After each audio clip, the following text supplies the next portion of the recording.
पश्चिम महाराष्ट्रात पुन्हा एकदा सत्तेचा थरार अनुभवायला मिळण्याची शक्यता आहे। मिरजमध्ये आता पुन्हा एकदा महाविकास आघाडी विरुद्ध भाजप असा सामना होऊ शकतो। या सामन्याची सर्वांनाच उत्सुकता अशासाठी आहे की आता ही निवडणूक अशा जागेसाठी होणार आहे जिथं महाविकास आघाडीनं भाजपच्या मित्र पक्षांच्या सहाय्यानं मिळवलेला विजय भाजपनं त्यांच्या तोंडातून हिसकावून घेतला। मी बोलतोय ते मिरज पंचायत समितीच्या सभापती आणि उपसभापती पदाच्या निवडीबाबत।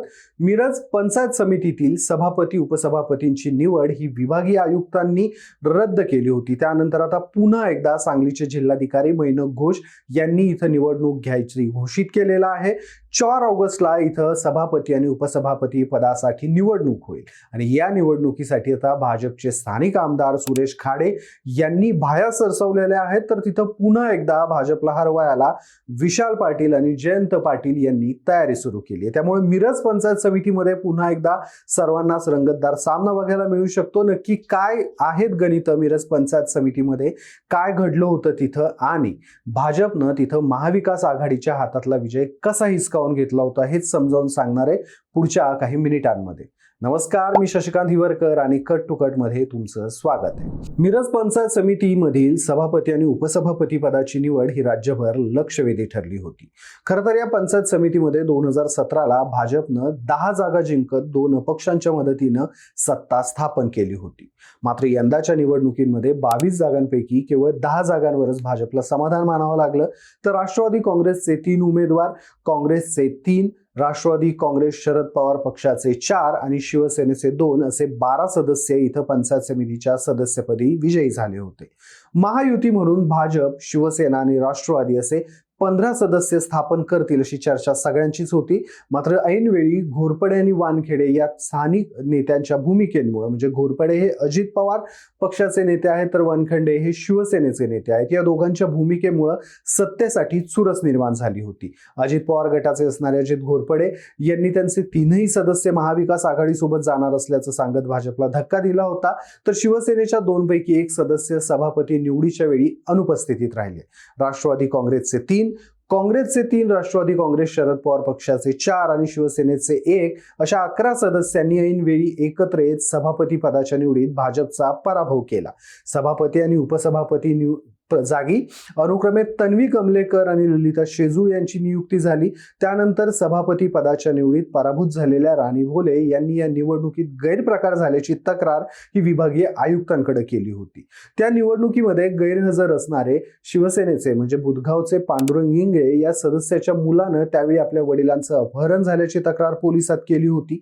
या सगळ्या घटनाक्रमाच्या अनुषंगानंच विभागीय आयुक्तांनी ही निवड अवैध ठरवून पुन्हा निवडणुका घेण्याचे आदेश दिले होते। त्यानुसारच आता 4 ऑगस्टला ही निवडणूक होणार आहे। तिथंच विभागीय आयुक्तांच्या निर्णयाविरोधात शासनाकडे अपील करण्यासाठी 30 दिवसांची मुदत बाकी असताना नव्यानं निवडणुकीचा कार्यक्रम जाहीर करण्यात आलाय असा आक्षेप आता तिथं विरोधकांनी म्हणजेच महाविकास आघाडीच्या नेत्यांनी नोंदवलेला आहे। शिवाय या संपूर्ण प्रकरणात जर आमची शासनानं दखल घेतली नाही तर आम्ही न्यायालयात जाऊ असंही इथले विरोधक म्हणतात। या सर्व पार्श्वभूमीवर निवडणूक कार्यक्रम जाहीर झाल्यामुळे शिवसेनेचे नेते असणारे मोहन वनखंडे यांनी हा निर्णय राजकीय दबावाखाली घेतला जातोय असा आरोप करत शासनाच्या भूमिकेवरच प्रश्नचिन्ह उपस्थित केलेत। खरं तर ही निवडणूक भाजपनं, त्यातही जयकुमार गोरेंनी पर्सनली घेतली आहे आणि त्याला 3 कारणं आहेत। एक म्हणजे पश्चिम महाराष्ट्रामध्ये सहकार क्षेत्रासोबतच स्थानिक स्वराज्य संस्थांमधील काँग्रेस राष्ट्रवादीचं प्राबल्य कमी करणं।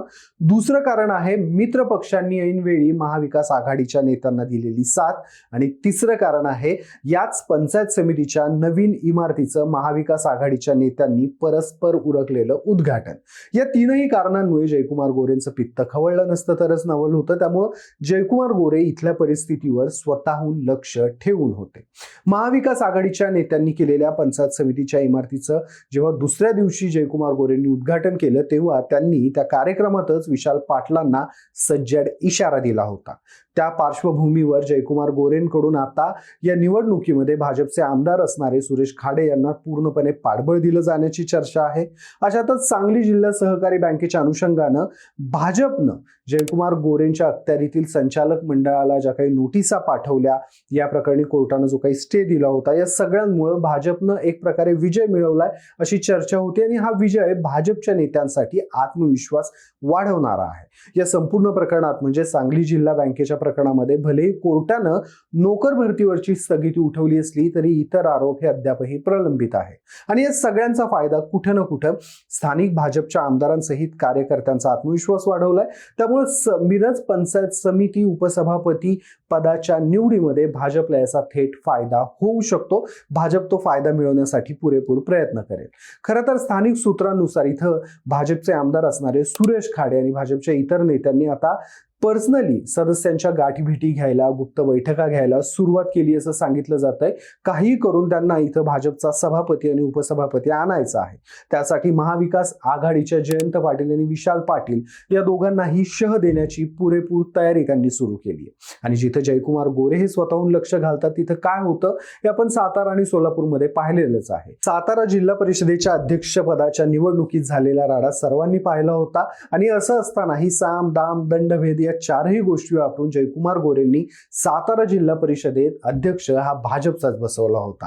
हेही महाराष्ट्र विसरला नाहीये. त्यामुळे आता मिरज पंचायत समितीमध्ये सभापती पदाच्या निवडी जयकुमार गोरे काय करतायत हे पाहणं देखील उत्सुकतेचं असेल. तिथंच महाविकास आघाडीच्या नेत्यांकडून आणि त्यांना समर्थन देणाऱ्या शिवसेनेच्या नेत्यांकडून देखील जिल्हाधिकाऱ्यांनी जी जाहीर केलेली निवडणूक आहे त्या निवडणूक कार्यक्रमाच्या आम्ही विरोधात आहोत, ही जबरदस्ती आहे असं सांगून झालंय. या प्रकरणी त्यांनी कोर्टाचे दरवाजे ठोठवण्याचे इशारे देखील दिलेले आहेत. पण आता हे नेते कोर्टात जाणार केव्हा, कोर्ट या निवडणुकीवर स्थगिती आणणार केव्हा हे देखील पाहणं उत्सुकतेचं असेल. आणि भाजपचे जयकुमार गोरे यांनी या निवडणुकीत स्वतः वैयक्तिक लक्ष घालत ही निवडणूक प्रतिष्ठेची केली आहे.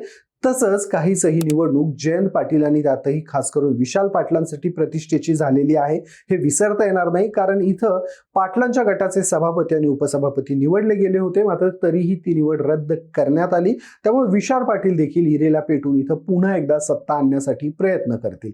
त्यांनी देखील त्यासाठी तसं नियोजन चालू केलेलं आहे. मात्र त्यांच्या प्रयत्नांना किती यश येत आहे हे आपल्याला येत्या काही दिवसातच समजेल.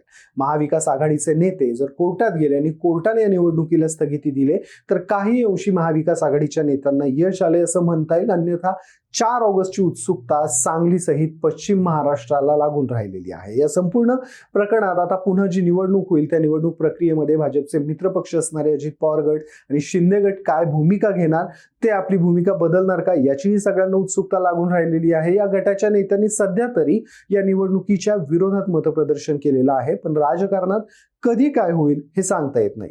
त्यामुळेच मिरज पंचायत समितीची निवडणूक म्हणजे होऊ घातलेली निवडणूक ही सगळ्यांसाठी उत्सुकतेचा विषय ठरते. तुर्तास आपण इथेच थांबूयात. मात्र या संपूर्ण प्रकरणावर तुम्हाला काय वाटतं? मिरज पंचायत समितीच्या सभापती उपसभापती पदाच्या निवडणुकीत भाजप विजय मिळवेल की विशाल पाटील न्यायालयात जाऊन या निवडणुकीवर स्थगिती आणतील? तुमची मतं मला कमेंट्समध्ये आवर्जून कळवा. हा व्हिडिओ जर तुम्हाला आवडला असेल तर या व्हिडिओला लाईक करा, शेअर करा आणि अशाच राजकीय घडामोडी जाणून घेण्यासाठी कट टू कटला सबस्क्राईब करायला विसरू नका. धन्यवाद.